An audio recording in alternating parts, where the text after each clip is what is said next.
Je vais rapidement faire une petite introduction sur le conseil incitatif chauffé renouvelable. Donc, le conseil incitatif, c'est en réalité un nouveau programme qui a été lancé par la Confédération, notamment via le programme Suisse Énergie. Et ce programme a comme objectif d'inciter finalement les propriétaires à changer leur chauffage lorsqu'il est en fin de vie pour une solution renouvelable. Évidemment que ce n'est pas forcément ce qui est adapté pour tout le monde, puisque chaque chauffage doit être adapté à la maison qu'il va chauffer. Et donc, des personnes viennent vraiment sur place optimiser votre installation, regarder finalement la configuration de votre cave, combien vous avez besoin de chaleur et regarder quel est le système le plus efficace pour vous. Ils le font aussi pour les objectifs suivants. Il y a un cadre, notamment national, suisse, qui est de minimiser, voire réduire les émissions de gaz à effet de serre net zéro d'ici 2050. C'est en tout cas l'objectif. Il y a encore plus de 900 000 chaudières qui sont en non renouvelables, donc aux énergies fossiles. Donc, si on regarde l'objectif d'ici 2050, il faudrait en tout cas remplacer 30 000 chauffages par an, chiffre qu'on n'atteint pas du tout actuellement. Et puis, on sait aussi qu'il y a encore beaucoup de personnes qui vont changer leur chauffage à la dernière minute, malheureusement sans avoir eu le temps de se préparer, et donc vont parfois partir sur la même solution qu'ils avaient avant, puisque c'est le plus faisable dans l'immédiat. Et ça aurait été bien d'avoir justement peut-être ce conseil incitatif en amont pour ne pas retomber sur le même chauffage. Et puis, il va y avoir des nouvelles conditions cadres qui vont évoluer, ça on le sait. Et donc, c'est intéressant de vous informer sur les subventions qui existent, potentiellement ce que ça peut impliquer pour vous. Si vous avez un chauffage à électrique direct, vous allez avoir des obligations qui seront posées d'ici le 1er janvier 2030 ou 2033, on le verra après, de remplacer ce chauffage, autant le savoir en avance. Et puis, évidemment, chaque fois qu'on remplace un chauffage par la même solution fossile, on sait que c'est une solution qui va durer 20 ans.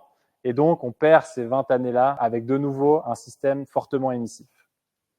Donc voilà, c'est notre génération qui peut faire la différence et notamment en étant bien informé.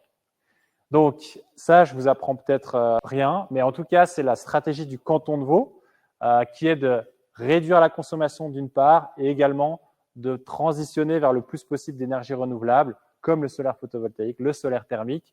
Et donc, la conférence de ce soir, elle a plutôt pour but de passer sur du renouvelable, mais il y a évidemment plein d'autres gestes qu'on peut faire pour réduire notre consommation et les deux vont souvent de pair, puisque sinon on n'atteindra jamais, entre guillemets, cette autosuffisance énergétique qu'on souhaite atteindre. Donc, à retenir de ce slide, c'est vraiment une des premières étapes à faire si vous avez en tête de rénover votre chauffage, parce que vous aurez un choix qui est neutre, c'est-à-dire que ce n'est pas non plus des vendeurs, des chauffagistes qui viennent, qui sont issus de ce programme. C'est des personnes qui vont vous donner un catalogue de choses qui sont possibles à installer chez vous avec des chiffres pour que ce soit un choix informé, mais ce ne sera en tout cas pas des gens qui vont vous vendre le système derrière. Donc, normalement, comment ça se passe ? On va sur le site Chauffer Renouvelable, on peut taper son code postal, trouver les prestataires qui sont à côté de chez soi. On prépare cette information, plutôt cette conférence qu'on fait avec l'ambassadeur qui vient vous voir en regardant les informations clés de votre chaudière et on essaye de retrouver les consommations des 3 dernières années. Je ne vais pas entrer plus dans le détail, mais c'est bien d'avoir ça avant que la personne arrive. Et puis, vous aurez l'entretien évidemment sur place, à la suite de quoi vous aurez un rapport avec les chiffres clés dont je vous ai parlé qui vous permettront de faire ce choix. Donc, on veut transmettre des informations neutres. On veut surtout vous informer sur les coûts d'achat et d'exploitation, parce que ce n'est pas que le coût de l'achat de la chaudière qui compte, c'est aussi combien va vous coûter l'énergie que vous avez besoin en gaz, en mazout, en pellet, en électricité, sur toute sa durée d'exploitation. On veut évidemment vous inciter à passer au renouvelable, mais c'est vous qui faites le choix final, pour réduire les émissions de CO2. Et enfin, avoir un conseil personnalisé, c'est-à-dire que l'ambassadeur, il vient chez vous pour une bonne raison, c'est s'adapter à vos consommations, regarder la surface de votre maison, regarder comment est par exemple votre cave, est-ce qu'on peut avoir une enrayée d'air ou pas, donc s'adapter aussi à votre situation. Donc on peut trouver 2 types de conseils, vous le verrez sur le site. Pour les petites habitations, maisons, villas ou bien les immeubles qui ont jusqu'à 6 logements, ou alors les grands immeubles, voire PPE, ça ce sera sur un autre type de conseil, ça demande un peu plus de temps sur place. Et très important, alors je sais que c'est écrit en tout petit, ce conseil est gratuit, d'accord ? Donc c'est la Confédération qui va payer la facture pour vous.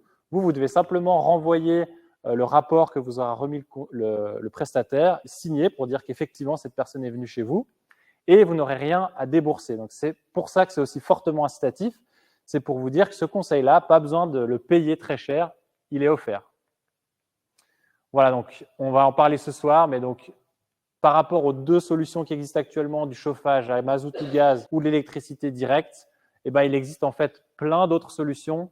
Le chauffage à distance, le chauffage à bois, pellets, bûches, copeaux, le solaire thermique, les pompes à chaleur, géothermique ou RO. Ça peut vous paraître un ensemble très compliqué à justement naviguer, mais vous avez l'opportunité d'avoir quelqu'un qui va vous spécifier ce qui est le plus adapté pour vous en vous donnant les coûts et autres informations utiles comme les subventions. Ça, je vais passer parce que je l'ai déjà dit à l'oral et que le temps passe très très vite. Donc sur ces rapports, normalement, c'est très très explicite. Alors là, vous n'arrivez pas à le lire, mais vous allez vraiment avoir, comme je le disais, ce coût d'achat et le coût d'exploitation. Et ça, c'est ce qui va vous permettre de prendre la décision. Vous voyez qu'il n'y a pas juste une solution qui sera affichée sur le rapport, mais l'ensemble des solutions. Après, on vous guide évidemment avec ce qui est écrit par l'ambassadeur, mais vous avez tous les chiffres sous les yeux. C'est-à-dire, on ne va pas vous biaiser en vous montrant qu'un seul résultat pour une seule solution. Voilà, et puis pour terminer, qui a droit à ce conseil? Ben justement, c'est assez positif puisque c'est donc tous les propriétaires, même les administrations, PPE ou entreprises, qui ont une chaudière qui a plus de 10 ans, donc ça c'est important.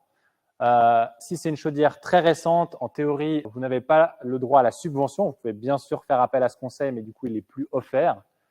Votre chauffage qui bénéficie de ce conseil doit être le chauffage principal, donc ça ne doit pas être le petit pellet d'appoint.